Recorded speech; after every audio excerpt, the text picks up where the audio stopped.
tal, musas y trogloditas? Bienvenidos a esta primera edición, primer capítulo del Love del Cari en Sexta Visión.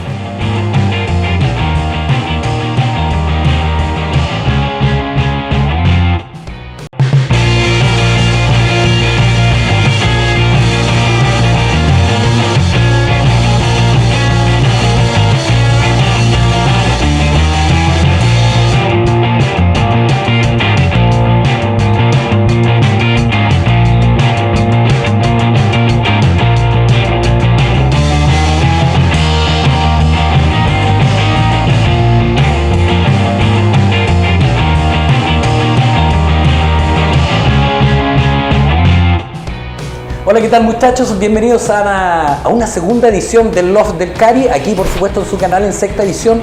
Hoy con un programa que realmente promete. Tengo tres invitados que ustedes se van a poner envidiosos de no estar aquí sentados en mi living, en mi Love, el Love del Cari.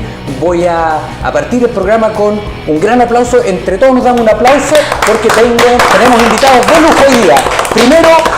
Primero, Pati. ¿Cómo estáis, Pati? Muy bien, Cari. ¿Ese se llama Azul Rey? Azul de la U. Azul de la U. Chucha, sí, ya se declaró. Creo que, bueno, no todo es perfecto en la vida, pero no importa. Dice. También tenemos al Seba. Seba, ¿cómo estáis? Bien, ¿y usted? Bien, pues aquí estamos. Excelente. Carita contenta. Así, bien. Carita contenta todo el día. Como coloradito. Sí, el calorcito. El calorcito. Está bien, pues. Y por allá tenemos a Bernie. ¿Cómo estás, Bernie? Muy bien, gracias. Bonito look. Yo te había visto otro look, me parece. Sí, es que el clima me hace cambiar a veces, estamos en media estación, entonces a veces más crespa, más liso.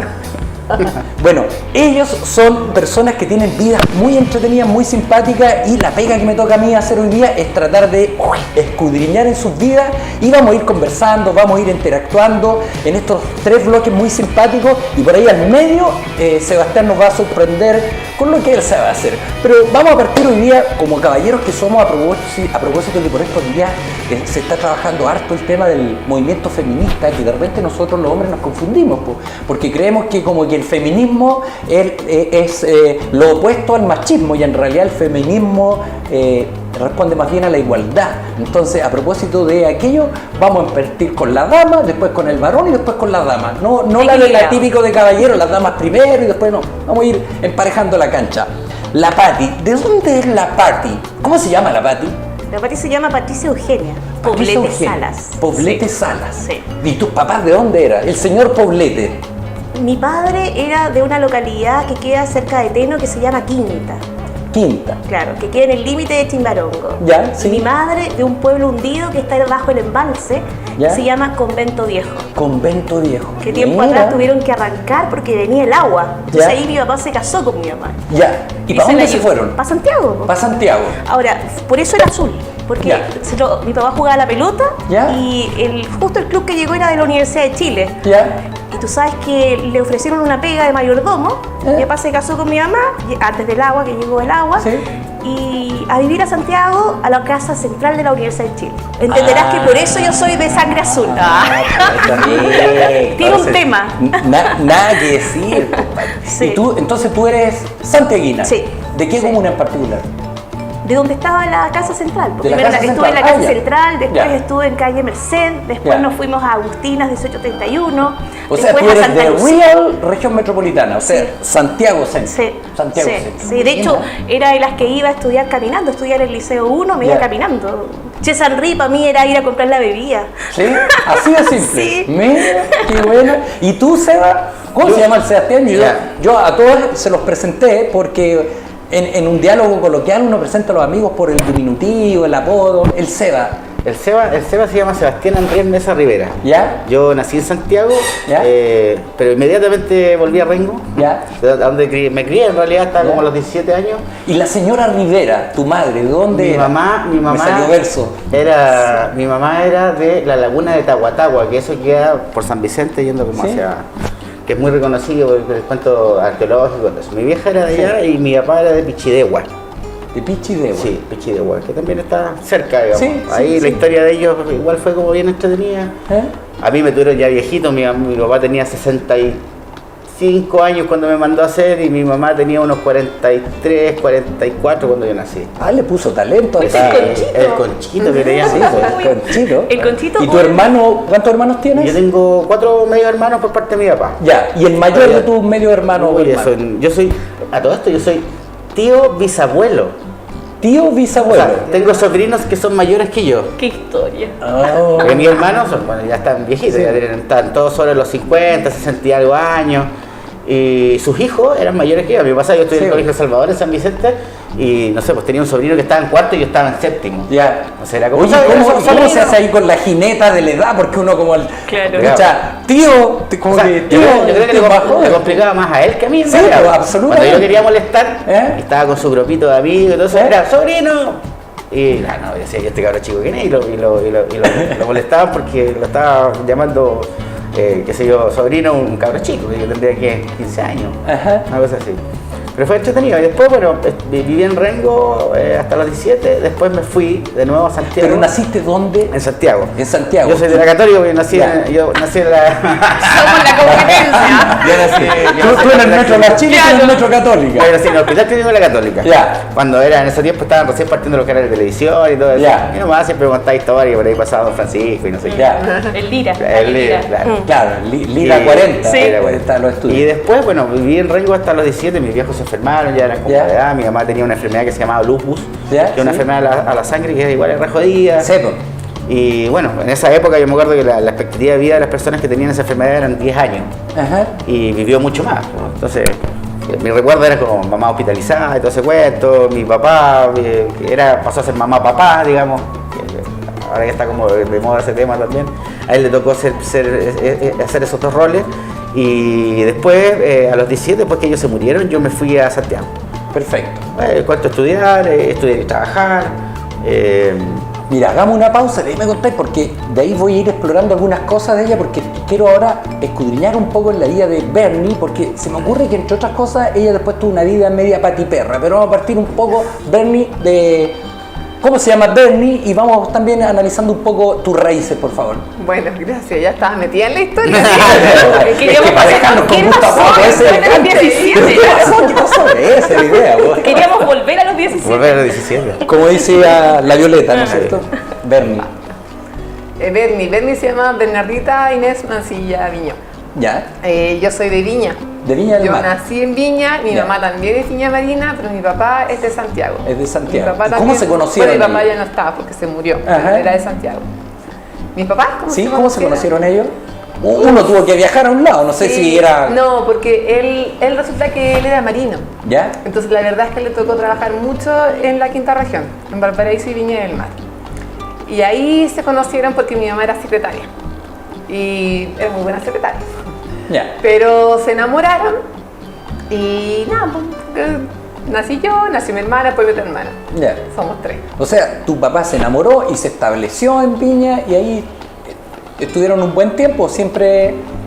No, nacimos, a ver, siempre. Mi Ya. mamá toda la vida, bueno, siempre la familia de ella como que ha estado repartida aquí en la sexta región, Ajá. porque ella es la menor de 7 hermanos. Ya. Entonces tiene hermanos por todas partes en realidad, pero Como son- por ejemplo, son tres ¿qué comuna? mujeres. Pues me dice... No, todas partes me refiero, tiene un hermano en Brasil. ¿Ya?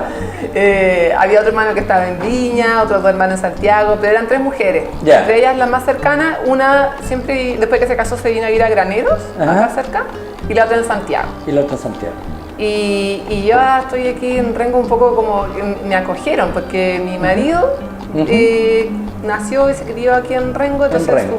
mi familia política, digamos, es de acá de Rengo, y aquí estamos. Pero a nosotros también nos ha tocado viajar, porque yo estudié en la Católica, pero en la Católica Valparaíso. Ah, bien. Pero es la Católica igual. Ya, hincha de... Pero ¿Eres no guanderina? tenemos equipo La de fútbol, UCB. así que eso puedo Oye, decir que soy Bernie. neutral. Soy neutral, soy piolita. Ya. ¿Pero eres guanderina? ¿O no te No le identificas hago con el equipo de fútbol. fútbol? no le hace a todo lo que es fútbol. No, Hay mil otros deportes. En alguna época yo era hincha así como ya de La Roja por un sentido patrio, digamos. Sí, pues. Pero la verdad es que hay tanta corrupción también que en verdad... Sí. Pero algún deporte que te acercó a algún club, porque tenemos distintos deportes. No, Sí. es que sabéis que yo soy bicha rara. Mi marido siempre, Lale siempre me dice que yo soy bicha rara. No, yo cuando chica y en la universidad y también en el colegio, siempre me metía, como que me gustaba algo y me metía a un club o alguna cuestión más profesional. Y llegaba el tema de que, ya chiquilla, en 2 semanas más hay un campeonato, me salía. No, yo me gusta el deporte, pero así como porque me alimenta el alma. Ya. Cuando había que competir con otra cosa, no. Ya. O si no, me discriminaban porque no iba a la competencia, entonces no iba a los ensayos. Y perdían por entrenamiento. poco. Entonces, claro, después el entrenador ya no me pescaba porque en el fondo ella aparece para los oficiales, pero no para los extras. Entonces, Claro. así que se murió cualquier carrera deportiva que pude tener alguna vez. Enseguida vamos a hablar de tu carrera o de tu vocación, la que vamos generando.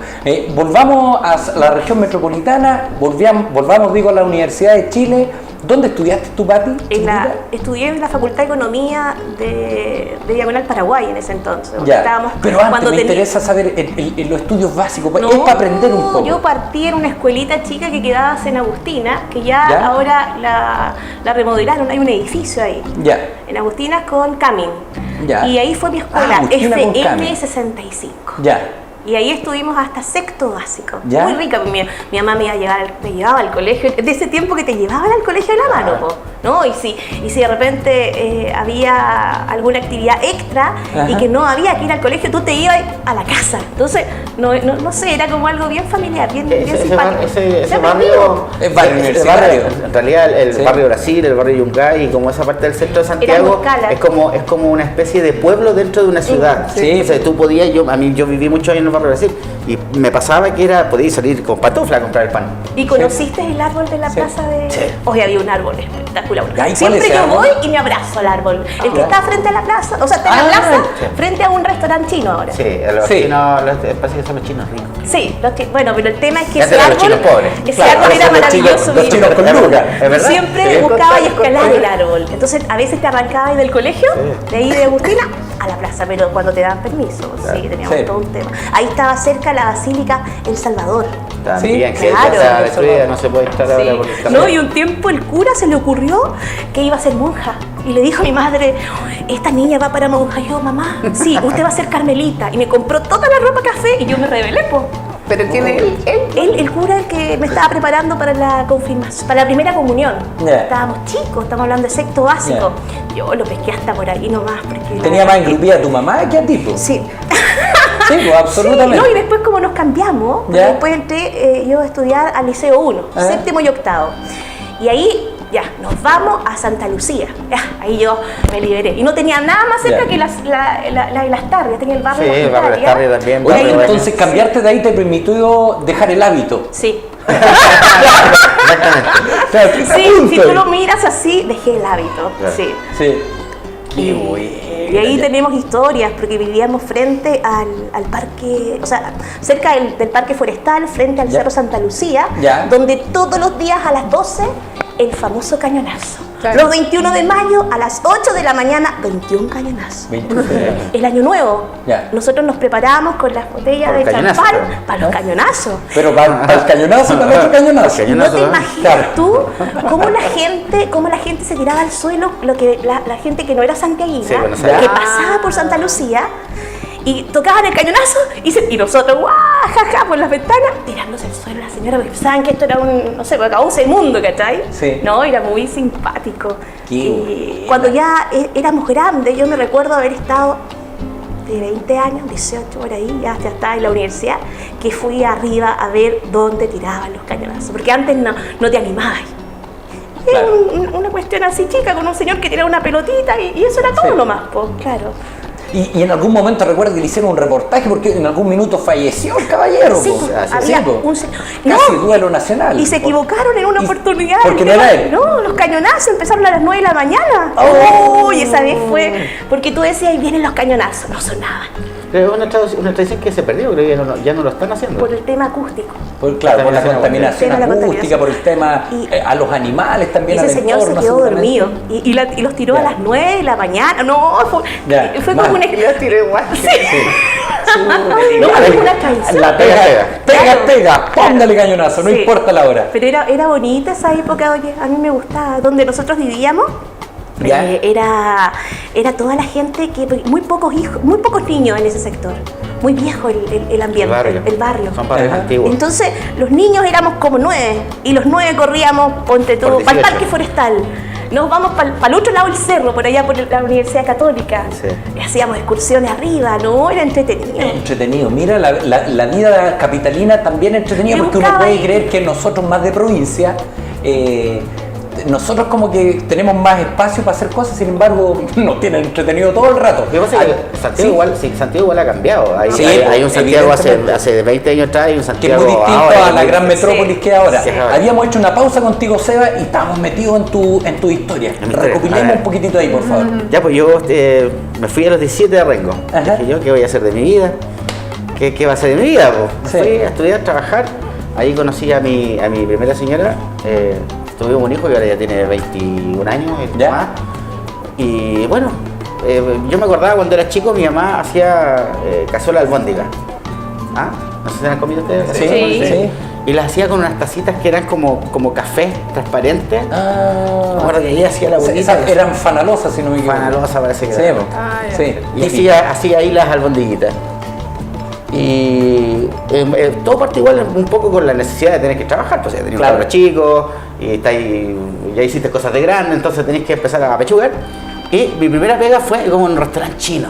Me acuerdo en Paradero 14 Gran Avenida y no había un chileno en ese restaurante. Eran todos chinos. Y nadie hablaba español. ¿Y el idioma? Nadie hablaba español. Entonces yo no sabía que los chinos hablan fuerte. Encima. Y no sabía si me estaban retando o estaban hablando así. Mi primera pega fue quemando guantán, porque eso siempre quemaba el guantán o quemaba los arrayados primero. Perdón, 14 la Gran Avenida es como San Miguel la Cisterna. San Miguel la Cisterna. Por ahí va. Era un restaurante chiquitito y todo eso. Y eso fue mi primera. Y ahí me enganché con el cuento de la comida. Y fue como, sí, algo me interesa, ahí a estudiar, seguir trabajando. Y mis pegas después fueron como, siempre he tenido como suerte, en ese sentido. Es como, me gustaría trabajar ahí. Y termino trabajando en ese lugar. Entonces, trabajé en Boulevard La Voz, la peluquería francesa, no sé si lo conocen, está en el barrio Yungay, está saliendo del barrio Brasil. Ahí se escribió parte del himno nacional, de hecho. Ellos todavía funcionan. Famosísima. Sí. De hecho, ellos todavía funcionan con el sistema de barbería antigua, con las toallas calientes y todo eso. Y yo creo que hasta los peluqueros son del siglo pasado. Es patrimonio. De hecho, se puede citar el Día del Patrimonio. Y los barberos, porque ahí está la profesión del barbero, todavía está ahí el concepto. Todavía sí, pues, yo creo que ellos escribieron parte de la... Son súper viejitos. Con navaja en mano. Con navaja en mano. Y ahí, ahí el restaurante era como enfocado en la comida francesa y todo ese cuento. Ahí hicimos un poquito de escuela, conocimos varios cocineros que estaban como a cargo de esas cocinas y me enseñaron bastante. Y lo demás ya fue... Igual lo mío ha sido como raro, porque yo he trabajado la gastronomía tiene varias áreas. Y está, no sé, hotelería, restaurantes y la comida industrial. Y un tiempo, no sé por qué me fui a trabajar a minería. Salamanca. A los casinos. Una minería que se llama Los Pelambres. Y ahí estuve cerca de 4 años trabajando, cocinando para 5.000 personas. Cuando era el único, habíamos muchos más. Pero es totalmente distinta la forma de cocinar. Y consulta, la firme, ¿deja de ser entretenido cocinar a escala o no? ¿O no se pierde el encanto? No es que no sea entretenido, pero es como mucho más cuadrado. Hay mucho más pega de planilla, que la cuestión, que temperaturas, que esto. No sé, pues tenéis mucho más controles de calidad, hasta las nutricionistas, que los cocineros le decimos nutrias. Es muy largo el nombre. Las nutricionistas. Claro. La gente de calidad, qué sé yo, los seguritos y todo eso. Es distinto porque como que no podían entregar tanta alma, digamos, a la comida. Yo siento que uno traspasa como más funcional, como industrial. Es masa. O sea, el pobre cristiano que hacía los huevos revueltos en la mañana, imagínate, eran 5.000 huevos. Hay una sartén que se llaman basculantes. Que hacen ese movimiento basculante y está toda la mañana el pobre revolviendo 5.000 huevos. doña cuchara ahí para agarrarlo. No, son 10.000, porque son 2 por acá. Va a vender. Ahí tenía servicio, desayuno, almuerzo y cena. Sí. Wow. Entonces cocinaba para 5.000 de la mañana, para 5.000 de la tarde y blu. 10.000 gallinas hicieron la pega la noche anterior para... Imagínate. Sí, pobrecilla. no deja de ser. Y en algún momento, bueno, con mi mujer actual ahora decidimos, como ya chatos de Santiago, decidimos irnos a Santiago.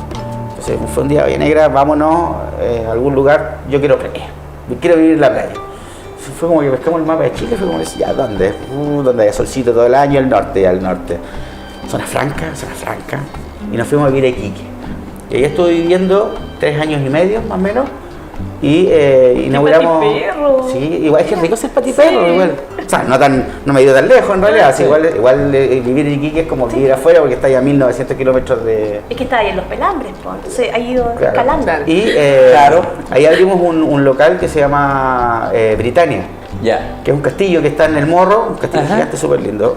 Fue un proyecto que, como te decía antes, me ha tocado mucho eso de, me gustaría trabajar ahí. Íbamos pasando con Wendy, que se llama mi esposa, y dije, mira qué lindo eso del castillo, me gustaría trabajar ahí. Y me contacta un amigo de Santiago, me dice, oye, ¿sabes qué? Tengo un amigo en Iquique que está abriendo un restaurante. Y ¿cómo se llama? Britannia. Pum, listo. Y nos pusimos en contacto y abrimos el local, armamos la carta, hice una carta como gastronomía internacional, filetes y cosas así.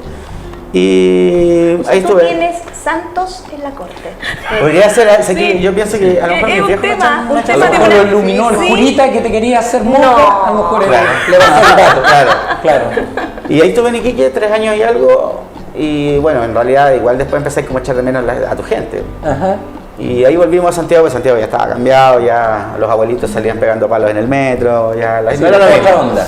Ya no era lo Dejemos mismo. la región metropolitana ahí para que nos regresemos a Viña del Mar y estudiemos un poco la vida de Bernie. Bernie, tú, ¿dónde estudiaste y la media y dónde? Y ahí nos empieza a desarrollar, a contarnos qué hiciste de tu vida en términos educacionales, vocacionales.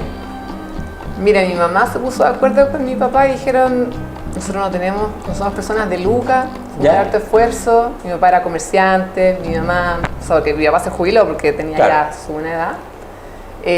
Tu mamá era secretaria, decía. Sí, pero era un matrimonio viejo, digamos. Ya. Yo nací cuando mi papá tenía 50 años. No, más o menos. Mira, anda, ¿verdad? Por eso me Se sentí podría tener. identificada. Bueno, por eso lo invité. Les caché la tendencia.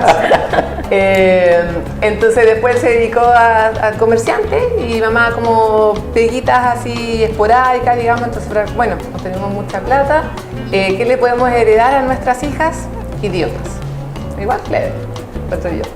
Y con mucho esfuerzo entonces nos metieron en la Alianza Francesa, que está en Viña del Mar. Yo estudié ahí hasta primero medio, mis hermanas un poco menos, por supuesto, porque ahí la situación se empezó a poner un poquito peluda. Sí. Entonces, ¿se acuerdan de esa gran crisis hubo el 97? Sí, ya, sí. después hubo hartos coltazos para todas las partes. Sí. ¿sabes? Entonces ya se estiró mucho el chicle. Y entre medio, a mí me bajó, yo era súper matea, bueno, sigo siendo, pero súper matea, súper buena, así como la niña responsable. Mis papás, como era un matrimonio viejo, como súper temerosos de este Chile también tan cambiante. Entonces, no me daban permiso para nada. Entonces, no sé, pues, octavo básico, primeras fiestas, cuestiones, nada. Cero posibilidad. O con él. ¿Ah? ¿O ibas con él? Papá.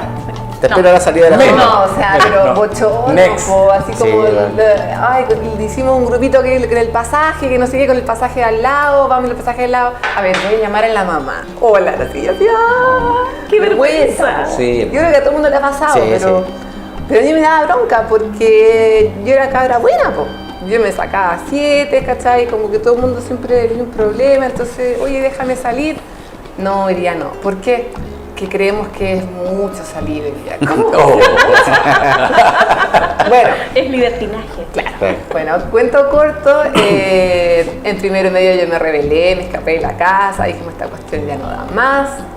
Y pasaron un montón de cosas, que en el fondo yo no estaba contenta, me empecé, después como era tanto como el sobrecontrol, me empecé a rebelar, efectivamente empecé a tener mala junta. Y ahí mismo te empezaban a bajar porque ya era todo como me da lata, en verdad, ¿para qué voy a estudiar? Sí. Igual, no sé, igual me sacaba como 6.5, se me empezó a hacer como muy fácil, entonces me aburría, entonces ya, mala onda. Y justo entonces, un poquito antes que viniera el problema de la crisis, mi mamá y mi papá me sacaron del colegio, me pusieron en un colegio británico. Y al año siguiente vino el coletazo que les pegó a ellos, sacaron también a mis hermanas, la iban a poner en ese colegio, no pudieron, las pusieron en otro colegio, así que estuvimos separados. Y yo ahí en ese colegio tuve que empezar a sacarme la cresta, porque ya estaba bien matriculada. Y hay un peso ahí también. Exacto. No, y tenías un tema de Francia, o sea, venís del francés al inglés. Sí. Pucha, ¿sabes qué? Por suerte, en Chile igual había, no sé si todavía hay, pero hay como obligaciones ciertas horas, entonces yo había empezado a tener un poquito de inglés y por suerte se me hace fácil el idioma. Entonces no fue tan terrible. Claro, me decía que hablaba inglés con acento francés, pero bueno, éramos cabras chicas. Y nada, me empecé a sacar la cresta porque en el fondo tenía que empezar a acostumbrarme, ellas iban a otro ritmo, era otra cosa, era otro sistema. Y mis papás empezaron a pedir como, bueno, ¿pueden ayudarnos alguna beca? Sí hay alguna beca, pero usted que al próximo año este colegio tenía sistema de bachillerato. Y siempre en cada generación, máximo 2 niñas, algo así, hacían sistema de bachillerato, que era muy bueno para el colegio porque en el fondo es como un crédito, es como hacer un bachillerato en Estados Unidos o en cualquier parte. No el sistema nacional, toda la materia la pasaba hasta segundo medio, entonces por eso yo cuando entré en segundo medio estaba súper atrasada. Porque yo iba como normal con mi materia de primero medio, y estas chiquillas ya habían pasado primero y segundo medio y tenía que ponerme yo al día. Y dije, bueno, mi familia confía en mí, se están como sacando la cresta para financiar el otro colegio donde estaban mis hermanas y todo que van a hacer, entonces yo aquí voy a sacrificar. Y me gustan los desafíos y dije, ya, ok, yo voy a hacer el bachillerato el próximo año. Cambiaste. Bacán. Y entonces ahí me becaron segundo, tercero y cuarto medio. Te propongo que vamos a una pausa comercial, después retomamos el tema de la beca y Sebastián, tú a la vuelta nos vas a tener algo entretenido ahí en la mesa ¿pero es de utilería o va a ser de verdad? No, de verdad. De verdad. Ah, qué rico. Sí, ya, pues, vamos a una pausa, les propongo que vamos a una pausa y volvemos a la segunda parte, el segundo bloque de este segundo capítulo del Love del Cari, aquí en Sexta Visión.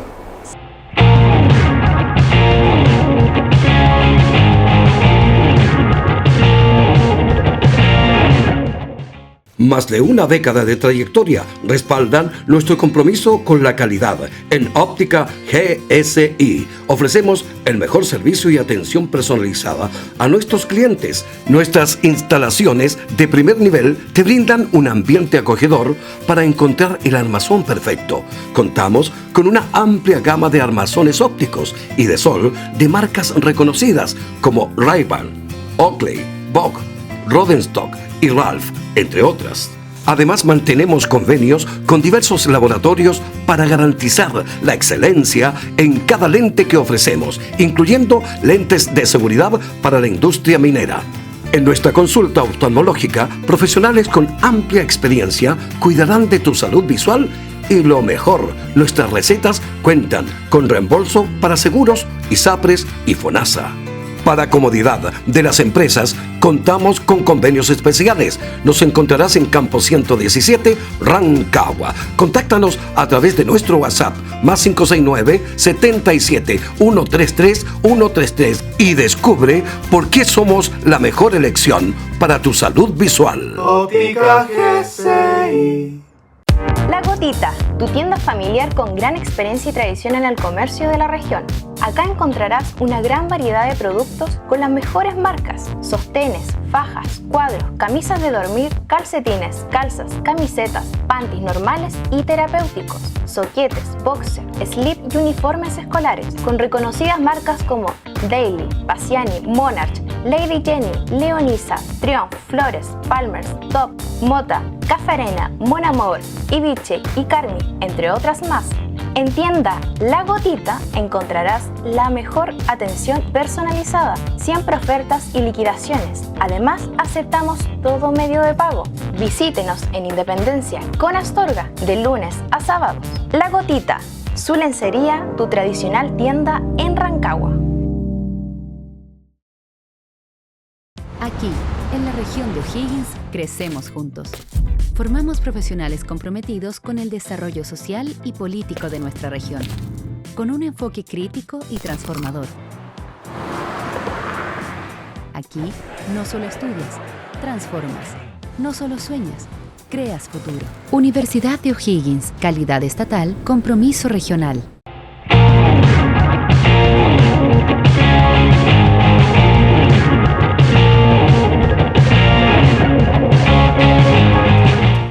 Bueno, regresamos a este segundo bloque del segundo capítulo del Love del Cari, aquí en la señal, en todas las señales de todas sus plataformas de Sexta Visión. Y retomamos porque quedamos contigo, Bernie, que te becaste.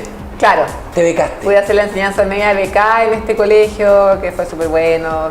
Me permitió, la verdad, que avanzar harto, descubrir facetas mías que me interesaban, en biología, en historia, en ecosistema.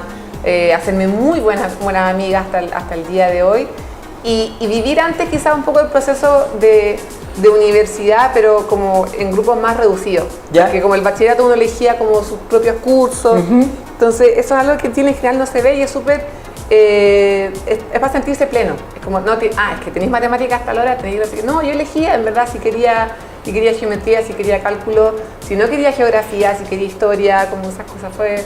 Entonces te exigían harto, yo me acuerdo que en algunos ramos lloré, pero también era rico por ese otro lado. Y me hizo un poco ¿Entretenido el formato en todo caso? Sí, sí. El sistema college, que le llaman claro. ahora. Sí. Pues, bueno, en todos esos colegios, o sea, en esos países donde está el bachillerato, tú así como la preparatoria, cuando uno ve la película, claro. La preparatoria, y después pasas al high school, claro. que eliges estos ramos que te gustan, esto era un poquito así.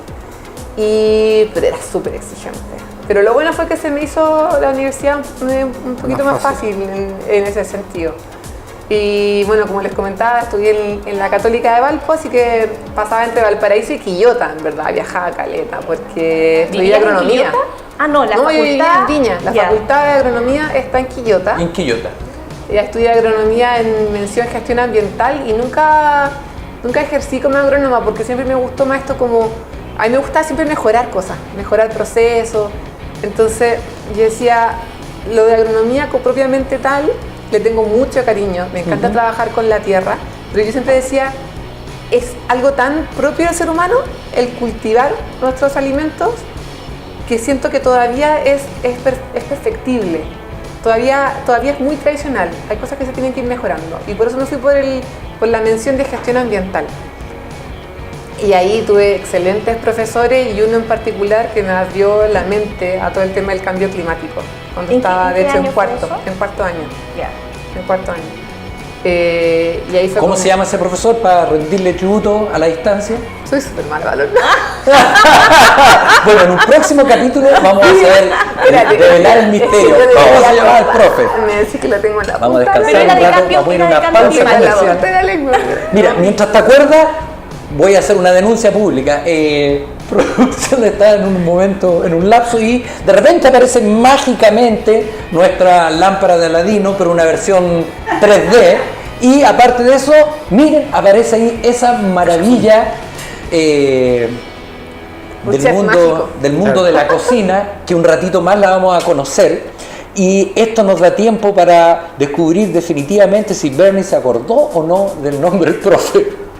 Ya, dale nomás. Claro, no, de ahí va a aparecer. Ya, pues, y le rendimos tributo a aquel profe que te abrió un poco más allá de la educación formal, te dijo, esa es la luz.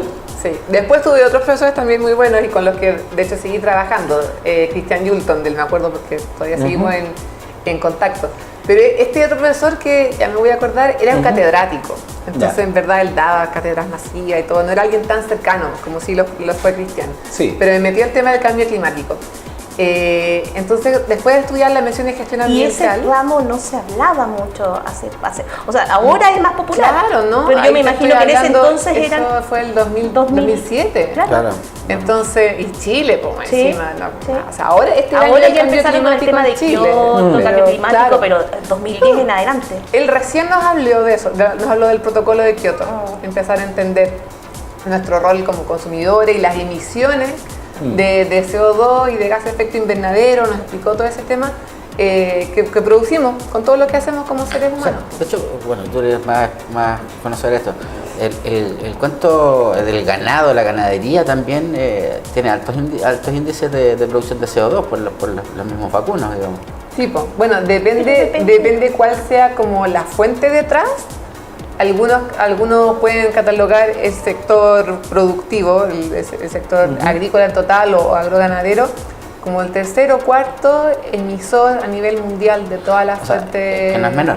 Claro, no es menor. Ahora, pues te digo, puede ser tercero o cuarto porque depende de qué fuente utilices, cómo cierres tú para medir, si es por sector productivo, porque no sé, por el energético. Pero también se está trabajando mucho en el tema de la biomasa, o sea, de los biodigestores, a partir de lo que son los residuos. La caquita de los vacunos. Exactamente. Entonces, los biodigestores, claro. La biomasa es otra cosa. Y generar los biodigestores y de esa cosa está ayudando, entre comillas, al medio ambiente. Entonces, yo siento que no utilizamos bien, no sé, los vertederos producen gas. Totalmente. Sí, o sea, metano, CO2. ¿Y por qué no se utiliza, por ejemplo, en las casas? ¿Por qué no hay una adaptación para que ese tipo de gases puedan utilizarse como de forma doméstica? Lo que pasa es que hay otras tecnologías detrás y tienes que captarlo. Un poquito de la ley RED, que es de fomento de reciclaje y de responsabilidad extendida del productor, apunta a, primero que todo, disminuir la cantidad de residuos y luego va a ayudar también a una segregación diferenciada, porque en el fondo no todo es basura. Están los residuos que se pueden reutilizar como recurso. Entonces, en realidad, el cartón, el vidrio, cosas que a veces nosotros entendemos, la lata de aluminio, es como lógico que eso se puede reutilizar, pero la verdad es que hay un montón de otras cosas que pueden reciclarse antes de llegar a un vertedero. O sea, incluso los desechos orgánicos no tendrían por qué. Exacto. Claro. Y el compost tiene un gran valor agregado porque el producto compost está hecho naturalmente por los bichitos, entonces ayuda a regenerar el suelo. Entonces al final te queda un porcentaje muy reducido de la basura y ahí tú dices, bueno, esto no tiene salida por ninguna parte, ¿qué podemos hacer con esto? Y ahí entran otras tecnologías, entre ellas quizás la incineración, para sacarle la energía residual que puede quedar en esos residuos y volver a insertarla en un ciclo con la calorífica. Siento que ahí a lo mejor nos falta un poco más en el sentido de cultura, entre comillas, de que la gente pueda conocer más al respecto. Porque nosotros conocemos el cuento del reciclaje, vidrios, ¿verdad? Pero no sé, si tú muchas veces vas a una ciudad X, no en todos los lugares hay contenedores donde yo cuando vivía en el barrio Brasil me acuerdo que había se dejaba un contenedor donde la gente iba, botaba sus vidrios, botaba sus plásticos, pero existía la instancia. Pero no sé, en lugares más chicos no pasa. No. Y en ese tema estamos como en pañales todavía, porque coincidentemente yo por estos días he conversado con empresas que prestan servicios de reciclaje, que en el fondo hablan con empresas, con municipios, le facturan por el servicio y le rebajan el servicio en lo que ellos utilizan, ¿no es cierto?, o reutilizan el plástico, que sea el vidrio, y ellos dicen, y aquí ustedes se manejan, sobre todo tú, Bernie, al respecto, ellos dicen que estamos en pañales desde la persona, desde el dueño de casa, ¿no es cierto?, que en el día a día que no se para, porque entiende de que al fin y al cabo va a terminar todo lo mismo, y ocurre mucho porque esa cadena está cortada. Pero ya no ocurre. Lo que pasa es que antiguamente los primeros puntos limpios que empezaron en el país sufrieron desprestigio, porque efectivamente la gente se da el trabajo de ir a dejar los residuos, los limpiaba, los separaba, qué sé yo, y al final venía un camión y los mezclaba todo junto. Pero eso ya no pasa. Avanzamos un paso en aquello. Y él me decía que al prestar estos servicios hoy en día se puede, con el valor agregado que ellos generan, rebajan ese propio servicio hasta un 50%. Pero ellos dicen que si mejoran la logística pueden llegar hasta un 80 o un 90%. Esto quiere decir, en definitiva, según muchas empresas de servicios de reciclaje, dice que todavía no es 100% un buen negocio y que falta trabajar. ¿Qué opinas tú al respecto? ¿O es una visión media antojadiza desde la visión del empresario que trata de como endosarle la factura a tercero? No, mira, yo conozco muchas empresas que hacen recolección o que son acopiadoras de residuos y que los separan y que los vuelven a entregar. y efectivamente viven prácticamente al día y tienen muchos problemas operacionales y muchos problemas a veces si tú manejas un punto limpio, de que las personas piensan, aquí es un punto de basura y van y dejan sus cosas, no necesariamente separadas, sino casi como un vertedero.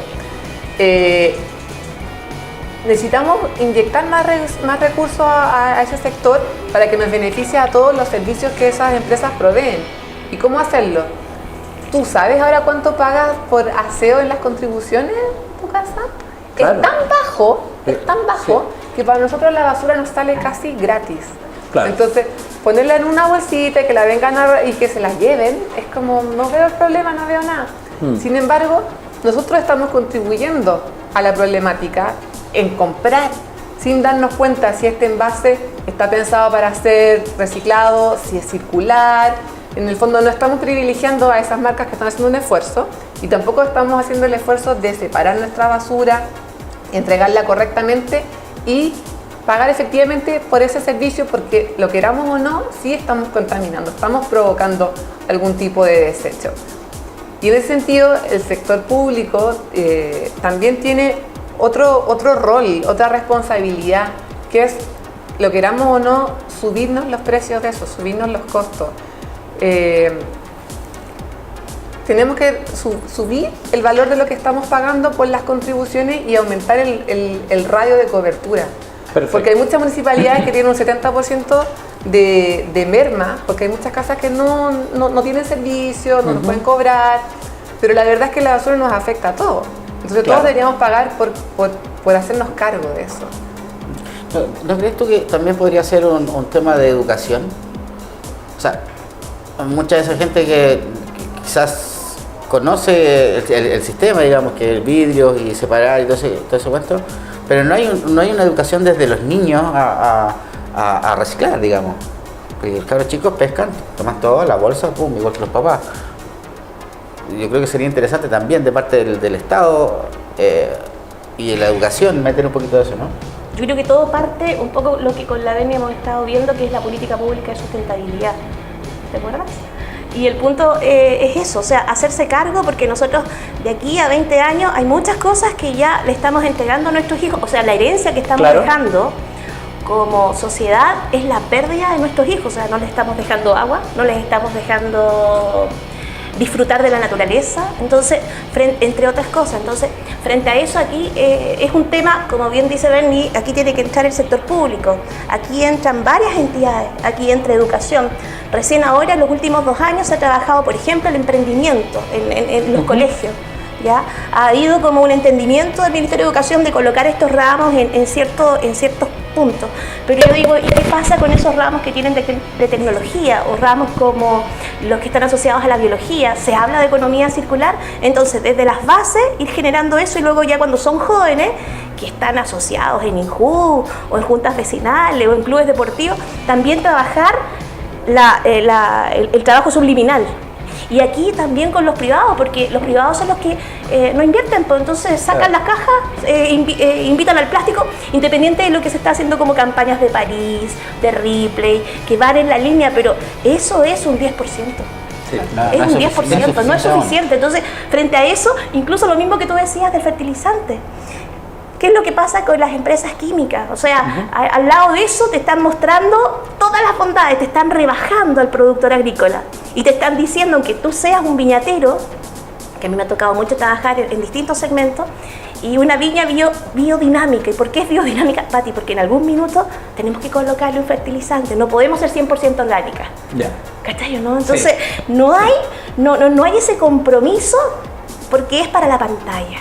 Entonces, el tema de la sustentabilidad es un juego país, o sea, es una apuesta país. Yo creo que ahí está el tema de relevar ese tema, ya no como un temita social, esto es un tema país. Entonces, no se ha comprendido aún. No.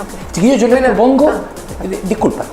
Dale. No, que en esa línea Chile hoy día tiene un gran compromiso, porque en diciembre de este año va a ser anfitrión de la COP, que es la conferencia de las partes, número 25, donde todos los países que en su minuto firmaron el Tratado de Naciones Unidas para el Cambio Climático y la Sustentabilidad, vienen a tomar medidas, ¿cierto? Y nosotros también tenemos que plantear qué es lo que estamos haciendo como país. Vamos a estar en la mira.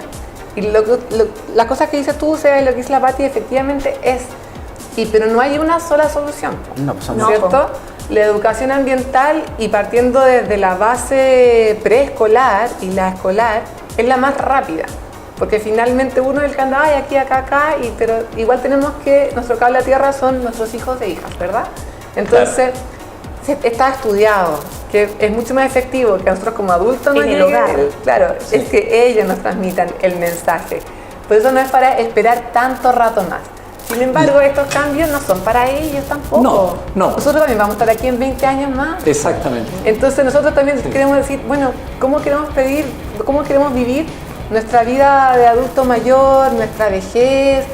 Queremos tener más problemas de salud, porque ya la contaminación ambiental, porque ya todos los efectos del cambio climático y qué va a pasar con la infraestructura, qué van a pasar con las enfermedades, todo está relacionado. Mares. Exacto. La fauna. Que te dicen, oye, bueno, tienes que aumentar la ingesta de pescado, no sé qué. Bueno, no hay pescado porque subió la temperatura del agua, entonces no podemos. Claro. Yo les propongo, lo que yo cuando te permití que te explayara, yo les propongo que en el tercer bloque hablemos un poco de economía circular, a propósito de, hablemos un poquito, profundicemos algunos temas, pero yo no aguanto lo particular de, a propósito del legado, en definitiva, que tenemos que dejar las nuevas generaciones, y que no sean legados solamente para esta pantalla, sino que para todos. Y quiero saber cuál es el legado que nos va a dejar hoy día Sebastián, y que nos cuente un poco, porque eso está ahí, y no sé si pueda perder algo de temperatura, si es que la tiene, y que creo que como estoy a cierta distancia, a lo mejor no voy a alcanzar a degustar, pero no importa. Lo importante es que esto está en cuenta.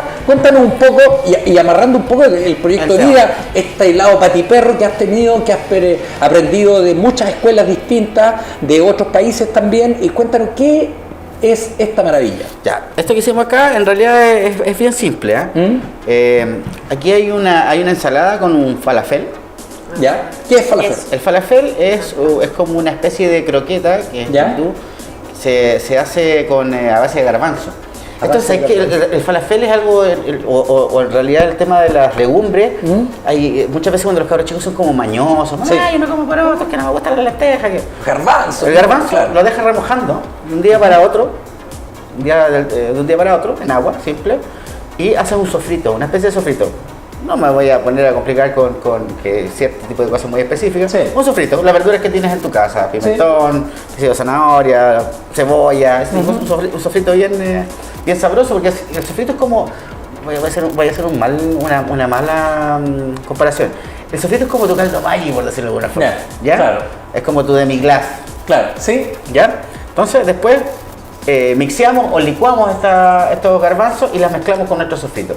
Después que esto está mezclado, se hace como una masita, ¿ya? Y hay varias formas de poder hacerlo. Una es freírlo, pero ya estáis metiéndole más aceite al cuento. A mí me gusta más el cuento del horno. Horneada, y se compacta un poco más y queda una especie de croqueta, bien sabrosa. ¿Ya? Tenemos una ensalada de hojas verdes. Estos son unos mix hidropónicos que yo se los compro a unos chicos que son de San Fernando, que se llaman Hidro Gourmet. En estos mix vienen rúcula, pak choi, lechuga, hojas de beterraga. Entonces es como bien entretenido. Y ahí hay una salsita que es de albahaca. Una salsa de albahaca. Que también es súper fácil de hacer. Los cocineros siempre se preguntan, ¿y cómo se hace tal cosa? Uno siempre dice, no, sí es súper fácil. Pero en realidad es súper fácil. Para ti. ¿Y cómo se hace? Las albahacas, que ya está terminando la temporada, que deberían aprovechar ahora, comprar un montón de albahacas, deshojarlas, ¿ya? Lavarlas bien. Cuando estén lavadas, las mixeamos o las metemos en una juguera con un poco de aceite.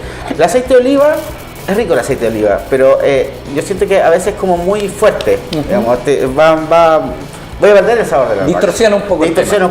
Perfecto. Un aceite vegetal, licuamos y tenemos nuestra base. Esa base nos va a servir para poder hacer las otras salsas. ¿Cómo lo vamos a hacer? Una mayonesa común y corriente. La albahaca, que ya teníamos mixeado, un par de cucharaditas, revolvemos, corregimos los sabores, sal y pimienta. A un cocinero póngale sal y pimienta y puede hacer todas las maravillas. Todo lo que puede hacer en cualquier lugar.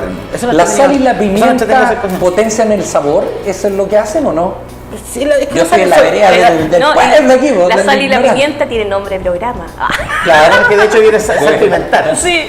Sal y pimienta. La sal y la pimienta son como ingredientes básicos en realidad. Es como, de repente no necesitáis tanto topinamburo, cuestiones tan... Sí.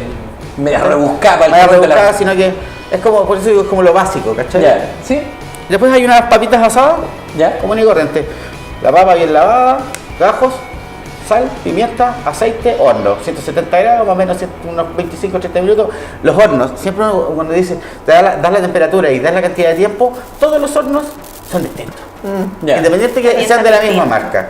Porque yo te puedo decir, en mi horno pueden ser 30 minutos, pero en tu horno pueden ser 20, a lo mejor tu horno es más rápido. A veces los hornos tienen temperaturas distintas dentro del mismo horno. Hay que tomarle la mano a tu... El ojo. Siempre, el ojo va siempre tu criterio. Tu criterio... La mano no, porque te puedes quemar. No, te puedes quemar. Sí, tienes razón. Y estos son unos tapaditos que están hechos con miel de hoja y cebollas caramelizadas y a mí yo me vuelvo loco siempre por el azar cosas. Los tomates, que también están en temporada aún. Gajos, aceite de oliva, sal, pimienta. Hay mucha gente que usa una cosa que se llama glucomato monosódico, pero a mí no me gusta mucho en realidad, que es lo que llaman el tercer sabor. ¿Ya? Que es como un resaltante de sabores. Si tú se lo echas a algo dulce, va a resaltar lo dulce, si lo echas a algo salado, va a resaltar lo salado. ¿Ya? Y esos tomates se asan, se dejan no muy juntos porque si no, no se van a secar, no van a deshidratarse lo suficiente. Ya, perfecto. Y va a quedar como una especie de sopa y no es la idea. Y los tapaditos, ¿cierto? Y esta ensaladita también tiene pimentones caramelizados, ¿ya? Que es en el fondo el pimiento morrón. Se limpia, se sacan las venitas, qué sé yo, las pepitas, se cortan en juliana y el mismo procedimiento más azúcar. Horno o sartén puede ser en realidad. Hay muchas cosas que van a variar. Puedes echarte, qué sé yo, algún tipo de vino, algún tipo de alcohol. Los alcoholes siempre te ayudan como a levantar un poco más los sabores de los platos. ¿Los vinos? Los vinos, el champán. Va a depender en realidad. ¿Y destilado también puede usar? Por ejemplo, los destilados también, el pisco, el ron, ese tipo de cosas. ¿Y la cerveza? La cerveza también, pero hay cosas que vienen más con ciertas cosas. Como por ejemplo la cerveza. La cerveza, el cerdo, las carnes blancas, digamos. Lo mismo pasa con el vino blanco, carne blanca, tinto, carne que sea vacuno, cordero, con más grasa. ¿Y los licores? El gin. El pisco puede ser con el pescado, al hacer un sudadito. Y igual me quedé pegado un poco también con la comida nortina, que tiene que ver, o sea, de hecho esa parte de Chile fue más Perú durante más tiempo que lo que llevamos hasta ahora. Como Chile, como chileno. Entonces, yo cuando llegué a Iquique, por ejemplo, me sorprendió la variedad y la cantidad de pescados que trabajan en pues nosotros acá conocemos que la merluza, el congrio, un par de cositas, las almejas, choritos, ese tipo de cosas. No vaya el pulpo, el hacha, la vieja, el peje sapo, el tomoyo. Oye, pero la hay algunos que se han extinguido también. Sí. Antes yo comía lenguado en Valparaíso, ahora no hay lenguado. Lo que pasa es que hay un cuento de sobreexplotación también. Y eso también tiene que ver con lo que te decía un poco hace un rato, que es el tema de la educación que nosotros entregamos, que es la educación primero a nuestros hijos. Entonces hay que enseñarles también que, claro, hay cosas que hay que respetar las vedas. No sé, hay gente que veda de loco y no se ve nada, porque al final el viejito que está ahí igual vende loco. O el pulpo, o ese tipo. Y lo extraen como algo maravilloso. Y por debajo, aquí tengo locos. Así como, wow, y te cobran más. Claro, es como triste. A mí me tocaba ver, de repente llegaban, no sé, los pescadores con unos lequitos pequeñísimos. Era como, o sea, no sabía si retarlo, no lo podía retar, pero no se los compraba, digamos. Pero hay un cuento ahí del respeto por nuestro... Pero ahí Twitter al ser una pesca, y que ellos vengan a fiscalizar. Pero en realidad es complicado ese tema. Sí, porque yo sé que uno dice, pucha, es que la pobre persona y todo, pero a veces no te pescan los de ser una pesca. Claro. Hay poca fiscalización en las caletas. Por ejemplo, yo me acuerdo que la mayoría de los restaurantes había un restaurante que trabajaba con pescados mariscos, que era especializado en eso.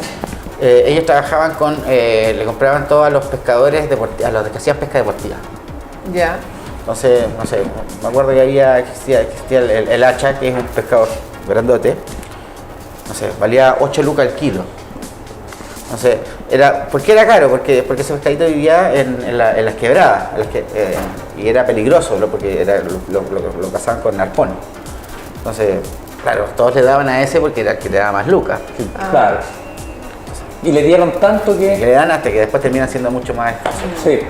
Oye, hagamos una cosa porque eso se puede comer en cámara, ¿no? Absolutamente. Ya, pero mejor para que no nos note la gente, vamos a una pausa comercial y a la vuelta nos relajamos un par de minutos y a la vuelta vamos con el tercer, último bloque para que encante, señor Troglodita, a estas musas que me están acompañando en el día de hoy. ¿Tú cachai? Pues, me cacha mi historia farandulera que yo hablaba de las musas y nosotros los trogloditas. Vamos a una pausa comercial, volvemos con el tercer bloque de este segundo capítulo de El Loft del Cari aquí en Sexta Visión.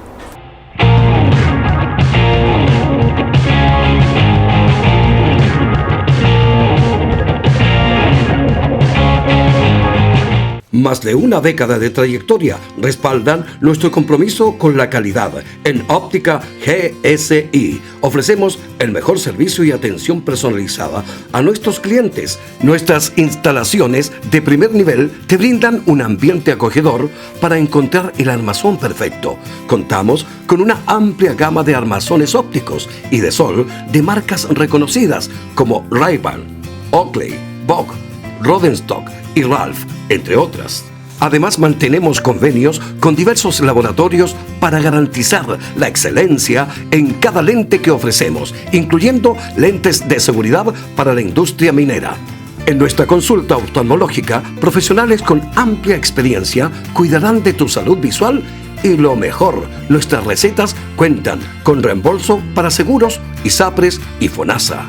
Para comodidad de las empresas, contamos con convenios especiales. Nos encontrarás en Campo 117, Rancagua. Contáctanos a través de nuestro WhatsApp, más 569-77-133-133 y descubre por qué somos la mejor elección para tu salud visual. Óptica GSI. La Gotita, tu tienda familiar con gran experiencia y tradición en el comercio de la región. Acá encontrarás una gran variedad de productos con las mejores marcas: sostenes, fajas, cuadros, camisas de dormir, calcetines, calzas, camisetas, panties normales y terapéuticos, soquetes, boxer, slip y uniformes escolares, con reconocidas marcas como Daily, Paciani, Monarch, Lady Jenny, Leonisa, Triumph, Flores, Palmer's, Top, Mota, Café Arena, Mon Amour, Ibiche y Carmi, entre otras más. En tienda La Gotita encontrarás la mejor atención personalizada, siempre ofertas y liquidaciones. Además, aceptamos todo medio de pago.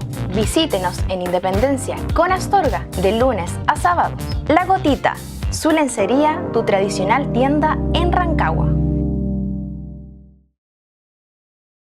Aquí, en la región de O'Higgins, crecemos juntos.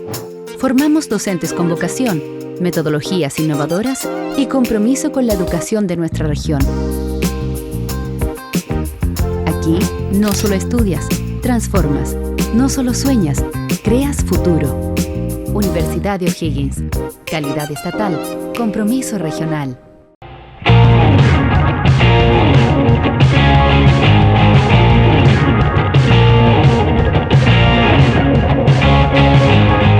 Continuamos entonces, estamos pues, en el tercer bloque ya de este segundo programa que es el Loft del Cari y evidentemente el comercial, la pausa comercial que tuvimos causó estrago porque esta delicia fue víctima del acoso de Cuatro Bocas y un par de bonus track por ahí detrás de las cámaras, por cierto, que probaron esto. ¿Dónde encuentro esta maravilla de la cual nos explicaste, Sebastián? Bueno, nosotros somos un lugar pequeñito en Rengo, ya abrimos hace un año. Cuando hablas de nosotros es porque es un emprendimiento familiar. Familiar. Vale. La familia siempre es como el apoyo, yo creo que aunque no estén metidos como al 100%, y de hecho hoy día igual siempre están empujando. Anda acompañado. Por ahí anda mi señora y mi último plato que se llama Arami.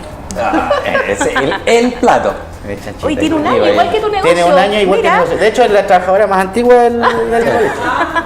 Ha fallado un solo día a trabajar. Me imagino que te encantó preparar ese plato. Sí. ¿Sí? Con amor. Sí.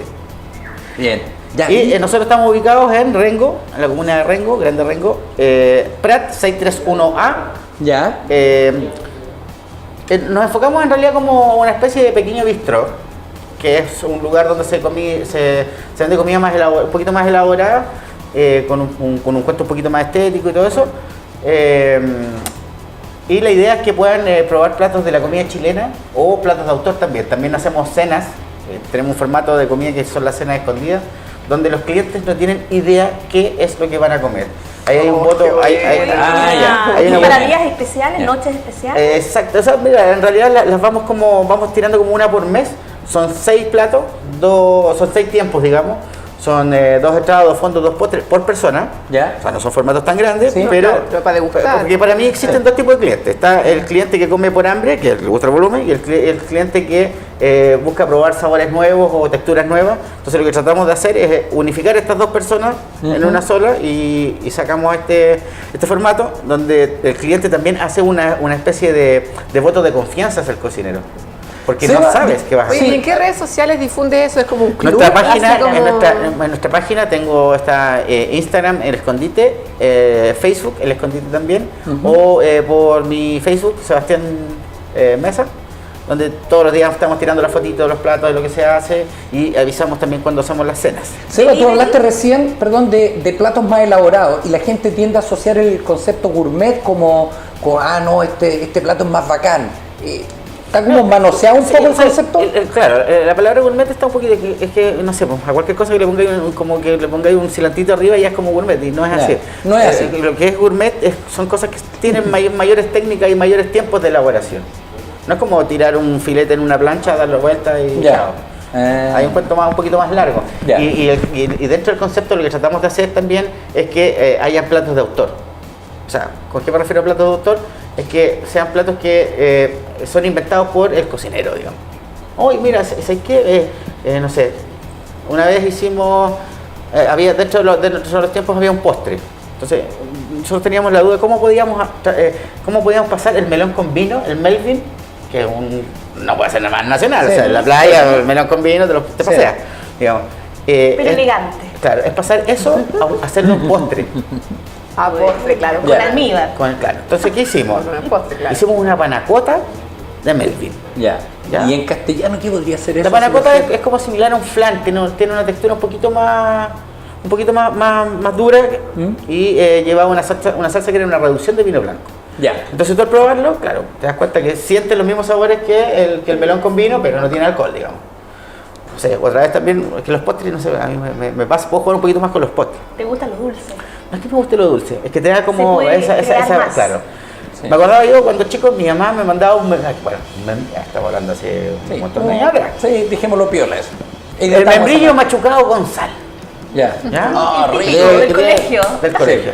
¿Cómo puedo lograr que la gente se acuerde de eso?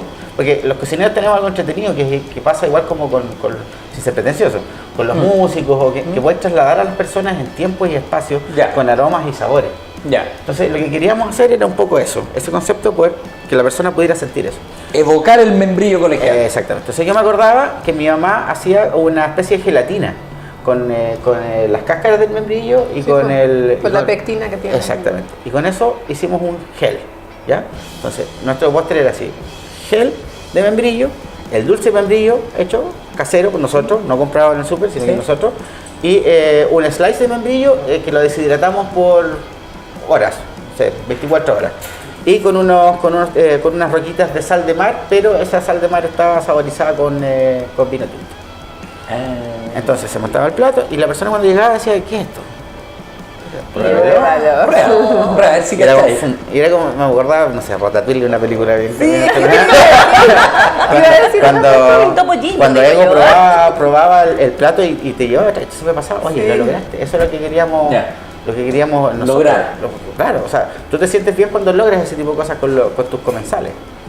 Entonces, siempre tratamos de innovar, hacer cosas que sean entretenidas. La gente al principio era un poquito temerosa, era como no sé qué onda, porque pasa algo también en lo social.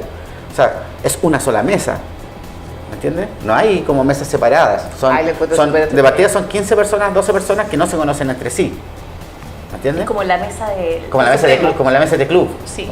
De Supremo. Entonces, claro, pasaba que llegaban. Menos mal que no dije. Llegaban y todos al principio. Al principio se miraban, todos raros y todo. No me aportillen al carro. Ay, perdón, sorry. No, dale, no. no se conocían entre ellos, entonces se miraban raro y era entretenido desde la cocina escucharlo, porque era como llegar el primer plato y ya estaban como conversaciones tímidas. Oye, pero no pasaron el matrimonio, te sientan en una mesa y bueno, ¿y cómo quién eres tú? ¿Conoces al novio o la novia? Es lo mismo. Entonces, el Yo segundo soy plato amante ya está de la novia. Claro. ¿Te imaginas? Claro. Entonces el segundo plato ya están, escucháis más risitas, ya al final ya todos se están dando el número de teléfono, son todos amigos cuando nos juntamos y hacemos una junta. Entonces, ¿Y cuál es el eslogan de tu...?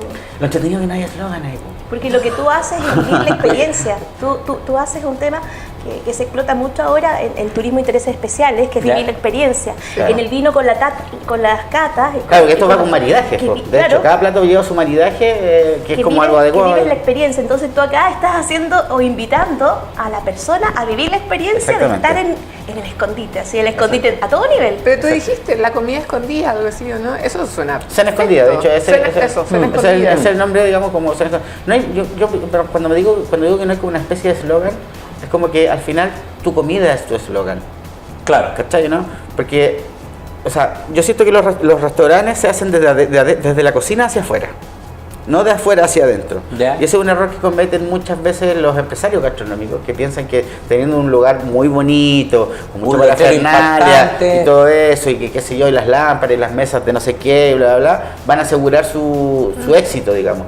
Y generalmente no es así, porque el cocinero es el corazón, la cocina es el corazón. Si tú tienes un restaurante muy bonito y tu comida no es buena, no hay nada que hacer. Pero si tu local es chiquitito, puede ser feo, pero tu comida es espectacular, te doy por seguro que la gente se va a llenar, porque la gente va a comer, no va a ver. Yo no, cuando voy a comer a algún lugar voy por la comida, no voy porque tengan, no sé, alfombras persas o... Claro. Sí, yo.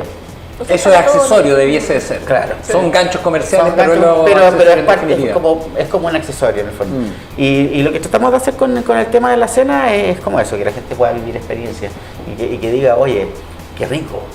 ¿Sí? Qué rico lo que comimos hoy día, no lo había probado. Y es de la región. Y es de la región. Sí, pues buenísimo. Claro, comida. Seba, repitamos la dirección. Prat 631A, Rengo. Perfecto, para allá nos vamos. Y estás en Instagram y Facebook. Instagram y Facebook como El Escondite, o puedes buscarme como Sebastián Mesa. Bernie, retomemos el tema, me parece bien, exquisito, Seba, en los comerciales, sí, todos bueno, aquí hicieron una pausa en el camino y ahí nos tomamos el plato, la presentación. Bernie, hay un concepto para muchos nuevo que es el tema que dije que lo íbamos a tocar en esta parte un poquito más profundo. ¿Qué es la economía circular? La economía circular es un nuevo modelo de cómo hacer las cosas, que busca que sea restaurativo. En el fondo, que todos nuestros procesos, nuestro quehacer, no esté degradando nuestro entorno, sino que todo lo contrario, porque ya lo degradamos, no lo degrademos más, pero sobre todo regenerémoslo. Y esto pasa por el tema de los residuos, por el tema energético, incluso se habla de la economía circular 2.0 o a escala humana, que es regenerar también no solo el capital natural, sino que también el capital humano. Hay otro factor social también muy importante. Y viene a migrar del modelo que estamos ahora de economía lineal, que es extraer, producir, vender y desechar. Claro. Y si te fijas, sobre todo ahora con lo que ha hecho Chile de esta ley RE, te das cuenta, y muchas municipalidades también que han hecho ordenanzas, te das cuenta que en realidad hay muchas cosas que son de un solo uso. Y estamos súper acostumbrados también a lo desechable. Entonces, este nuevo modelo nos invita también a repensar también todo lo que hacemos. Y lo que hacemos como personas, como consumidores y dentro de nuestras empresas. Entonces también ataca el lado público y el lado privado. O sea, sí. Una industria también tiene que decir, quizás también lo puedo hacer, ya aunque lleve 10 años, 20 años funcionando, en realidad lo puedo hacer diferente, tengo que innovar para sacar primero quizás una línea de producción nueva, quizás un stock limitado, pero ir probando, ir cambiando. ¿Por qué? Porque a la larga esto trae muchos beneficios, o sea, te vas a ir ahorrando costos, porque si haces un historial de todas las materias primas que hemos estado utilizando desde la revolución industrial, ¿sí? Hay muchos que han ido en aumento, porque no solamente los peces escasean, casi todos los recursos naturales que tenemos ahora escasean. ¿Cuándo se pensó que en el mundo en algún momento se iba a poner en alerta lo que ocurrió hace poco tiempo atrás en Europa en términos de que se le iba a acabar el agua, que están con racionamiento de agua? Claro, tú lo veías en Etiopía, en esos países, pero no que estos conceptos parecen tan lógicos y sin embargo no los conversamos, que es que los recursos naturales son finitos. Estamos en un planeta que tiene límites físicos. Estás encerrado, es un círculo. Entonces, se acaba. Y el mismo combustible fósil, claro, se siguen descubriendo yacimientos y todo, pero son burbujas económicas que le llaman. ¿Algún día el ser humano le va a poner precio quizás al aire? Ya tiene precio. Ya tiene precio. Eso es parte el mercado de carbono que existe. Mira, eso la huella. Eso se le conoce como una herramienta o una solución basada en mercado o marketizada para contrarrestar una falla de mercado que en el fondo, como nadie se hace cargo del bien común, que es la atmósfera, la estamos contaminando. Sí. Entonces, justamente, al tú ponerle precio, porque bajo el principio del que contamina paga, dice, aunque tú estás contaminando, estás emitiendo CO2, tienes que pagar. Si quieres pagar menos, tienes que mitigar, tienes que compensar, tienes que traer nuevas tecnologías, cosa de evitar tirar esa. Entonces, claro, es a través. Y en ese tema del mercado de carbono, hay algunos que están despertando y lo están viendo como un gran negocio. Porque se empezó a hablar cuando empezó el tema de Kioto. Y ahí empezó, y todos decían, ¿y qué es el mercado de carbono? Entonces, en Brasil se está desarrollando mucho y en países que son de la zona del Caribe. Nosotros, como país Chile, hay pocas empresas o pocas personas que saben de esto. Y reforestan, y esa forestación te la está siendo financiada por un gran... Farcas, por así decirlo, un filántropo que esté en Rusia o un filántropo que esté en Estados Unidos. ¿Ya? Y de esa forma va a ir generando esto, pero por filantropía, o sea, no hay nada que todavía sea normativa. Entonces, hasta es interesante. La Unión Europea, por normativa, las empresas tenían que mitigar y tenían que aplicar estos proyectos de tecnologías e industrias más limpias. Entonces, claro, es buen negocio porque producir limpiamente, al final tienes que invertir, pero te ahorra los costos de los que te impone la regulación, cada vez te ponen más trabas, los impuestos y por supuesto los costos de la materia prima. En Chile también hay un mercado del carbono, sobre todo a nivel de proyectos forestales, pero también hay muchas empresas de energía y también de agroindustria que hacen biodigestores. Yo colaboré un tiempo con la CONAF cuando hizo su estrategia sectoral de mitigación del cambio climático y recursos forestales. Y es un tema súper interesante y la economía circular está muy ligada porque en el fondo todos sabemos o hemos escuchado de más o menos lo que es el cambio climático, la amenaza que es en todo sentido, pero ¿qué hacemos? ¿Qué hacemos como personas? ¿Qué hacemos como consumidores? Con mi empresa, o donde yo tomo mi decisión. Bueno, y la economía circular, que lleva 10 años instalándose en China y casi 7 años trabajándose en Europa, dice, bueno, aquí hay una de las herramientas. No solamente quizás esas soluciones basadas en mercado, pero si queremos quizás hacerlo más rápido, tenemos que cambiar la forma en cómo estamos produciendo y la forma en cómo estamos consumiendo. Entonces, por eso también es una invitación a pensar en no generar desecho, a cambiar. De hecho, una de las razones de ser, y que lata que sea una ley, la ley REP, la legislación, la ley REP como tal, apunta a eso, porque en el fondo es un castigo a la empresa. La empresa se debe hacer cargo de lo que vota, por así decirlo, y frente a eso hay multas. Pero entonces, ¿qué tiene que hacer? Mitigar. Entonces tiene que generar iniciativas, ya sea... Bueno, y eso este es un campo minado de oportunidades para quienes puedan ofrecerle a dichas empresas que se hagan cargo a través de ellos. Entonces ahí están los recolectores. Entonces aquí hay toda una inventiva que hay que sacarle partido, ¿ya? Y estamos como, es una lata que Chile tenga que hacer una ley red, o sea, que te tenga que imponer hacerte cargo y no sea algo que nazca desde el propio ser. Hacerte responsable de la sustentabilidad de tu entorno.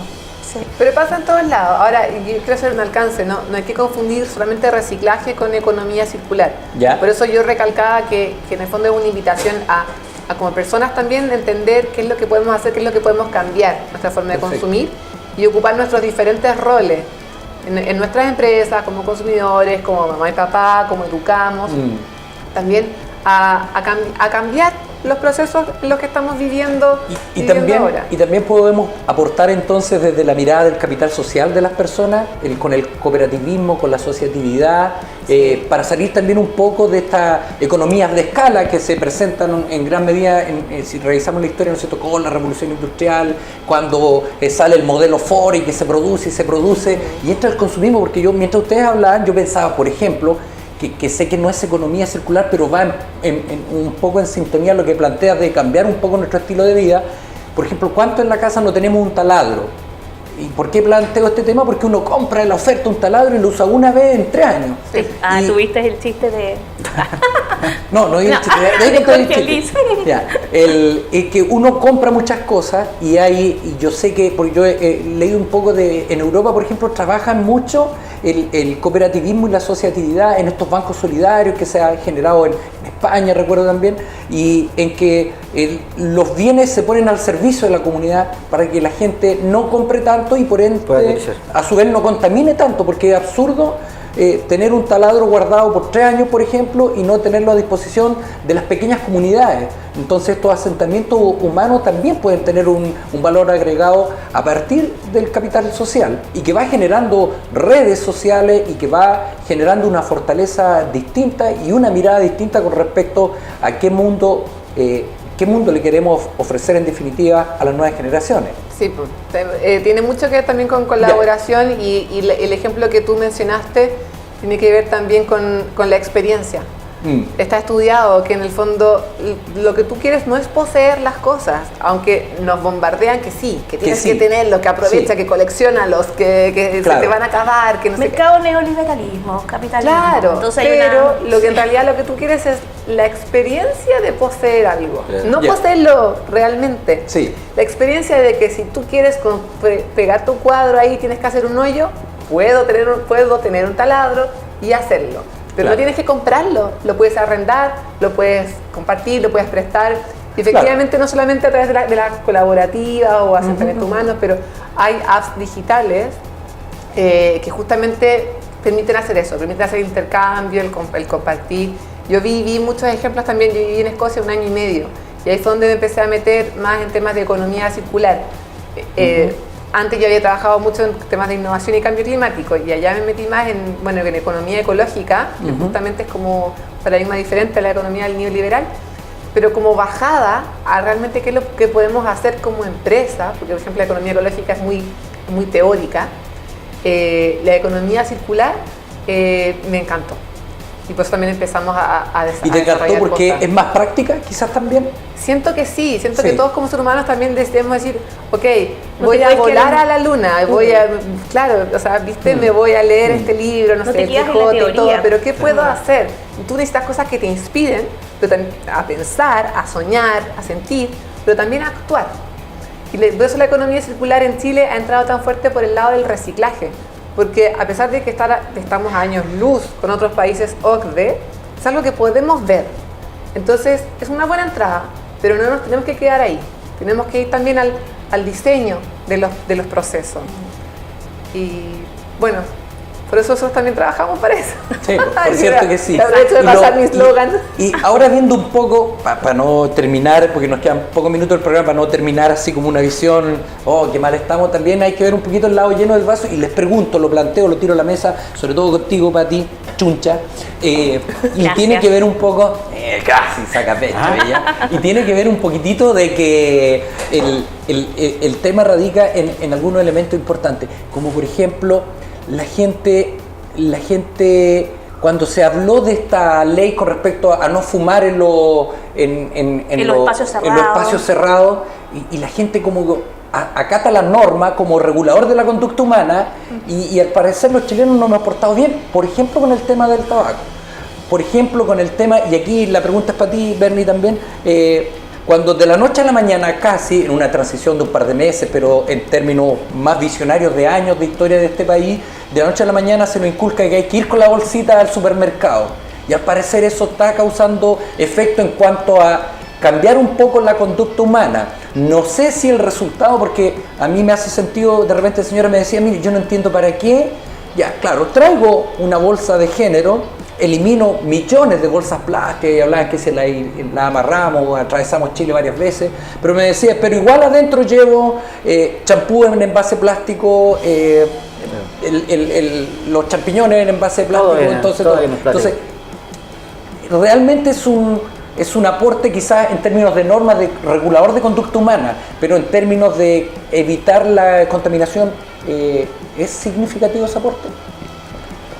Como dices tú, apunta más a la conducta, ya, pero no la regula porque te la prohíbe. Porque te la prohíbe. Entonces, por eso hay muchas personas como yo que digo, esa política en verdad obedeció a otros factores, más que el querer estar debajo de un paraguas, por ejemplo, de economía circular, ¿sí? Que diga, inculquemos esto y vayamos avanzando tanto en el consumidor como en la industria, en temas plásticos, no solamente bolsa.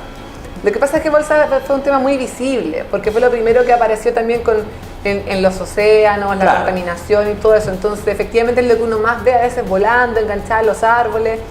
Pero miráis para abajo y también las gaviotas comiendo plástico. Claro, pero también está lleno de otros plásticos. Los microplásticos o los plásticos menores a 6 centímetros son los que más contaminan porque no se pueden reciclar, porque son muy pequeños, a pesar de que son cosas, los sachets, estas cuestiones, no sé, sachets de ketchup, esas cosas, son imposibles. Entonces, efectivamente, si queremos cambiar una conducta hacia el consumidor, necesitamos generar incentivos. Sí. Y eso es lo que también tenemos que cambiar a nivel como de educación. Estamos muy acostumbrados a esta educación patriarcal también que va con el látigo, más que decir, ok, mira, pero el chileno es como hijo el chileno en sí es como hijo del látigo, porque es como que cuando te decían tus viejos leche con sangre entra. Y al chileno le cuesta un poco dar vuelta a ese tipo de cosas, el acostumbrarse que tengo que llevar mi bolsa. Pero el ser humano es un animal súper resiliente. Claro, a ti te educaron toda la vida así, pero no es que tú porque creciste en un país, eres así, te tienen que seguir. No, eso todos queremos que nos traten con cariño. Pues si por algo también está el otro dicho que es atrapas más moscas con miel que con vinagre. Así eran, ¿no? Claro, con miel que con vinagre. Claro. Y tiene que ver con eso. En el fondo, en este caso, por ejemplo, si usted trae su bolsa, le vamos a hacer un 200 pesos de descuento. Si no la traes, vas a tener que pagar 500. Claro. Y ahí, eso ya es como un incentivo, porque además te toca el bolsillo. Si además te ponen, bien, trae tu bolsa y estás colaborando, me siento bien. Entonces, son otro tipo de cosas. O sea, en definitiva entiendo, y tú querías hacer una parte para ti también, entiendo que en definitiva legislar prohibitivamente tiene el efecto inmediato en que, claro, ya listo, no hago esto, entonces yo lo asumo. Pero es mejor legislar para educar. Y no que me digan, no, plástico no, sino que quizás a lo mejor me eduquen cómo reciclar, cómo aportar a un mejor planeta y no con estas normas que te imponen. Sí. Por ahí va también un poco. Sí, y por dos alcances, porque en el fondo, yo ahora reciente mencionaba el lado del consumidor, pero también está el lado de la empresa y de la industria. Sí. ¿Qué es lo que pasa ahora? Echa la ley, echa la trampa. Y vemos que nos dijeron que no podíamos usar las bolsas que teníamos para guardar nuestra basura y botarlas porque no era el contenedor adecuado. Sí. Y sin embargo, en muchos supermercados venden bolsas normales, como camiseta, digamos, estas con asa, como bolsas de basura. Claro. Entonces las siguen vendiendo, las siguen pasando. Y después te dicen, pero es que la bolsa de basura sí. Y no es una bolsa que permita el reciclaje o que permita la separación. No, porque todavía no está normado de que hayan bolsas que sean compostables, donde tú separes y pongas tus residuos orgánicos en una parte, en la otra. Entonces, efectivamente, es no a la bolsa de comercio, no a la bolsa camiseta. Claro. Pero las otras siguen pasando. Entonces, siguen pasando. Es una señal contradictoria para la industria. Y cuando pasa eso, la industria no sabe qué incentivo, qué fomento tiene para cambiar y decir, ok, me están cerrando este lado, pero se está viendo este otro mercado por acá que es bueno para mí y que también es bueno para la sociedad y para el medio ambiente. Claro. Porque en el fondo yo puedo generar quizás un producto que ayude a tener, a construir, por ejemplo, la infraestructura para el compostaje a nivel comunal, como una bolsa compostable. Exacto. Bueno, chiquillos, nos está pillando Pati, ¿tú querías hacer un aporte chiquitito o nos quedan microsegundos? Sí, lo que pasa es que desde el punto de vista de lo que plantea Bernie, de todo esto de la economía circular, esto que está pasando en Chile actualmente se parece mucho a lo que años atrás se hizo cuando comenzó todo el tema de la contaminación ambiental. Y cuando se comenzó a trabajar desde un área pequeña del SESMA, del Servicio de Medio Ambiente, respecto a lo que era el control de las fuentes fijas. ¿Ya? Y después eso pasó a ser parte de una política ambiental que duró 20 años, o sea, muchos años en que eso llegara a concretarse y bajar para efecto de la declaración, porque aquí hay industrias, hay empresas que se ven afectadas. Cuando tienes una contaminación que se declara en los días rojos, ¿ya? Entonces tienes que cerrar. Y eso es pérdida. Sí, entonces a veces a las empresas les importa lo mismo pagar la multa. Pagar la multa, pero entonces, seguir funcionando. Entonces eso ha costado mucho en Chile. Imagínate lo que está costando. O sea, estamos empezando, estamos en pañal en el tema de la economía social. Entonces, no es que yo piense que esto no se va a hacer, ¿no? Al contrario, aquí hay un tema de actitud, de educación, de motivación, de estar ahí, ¿ya?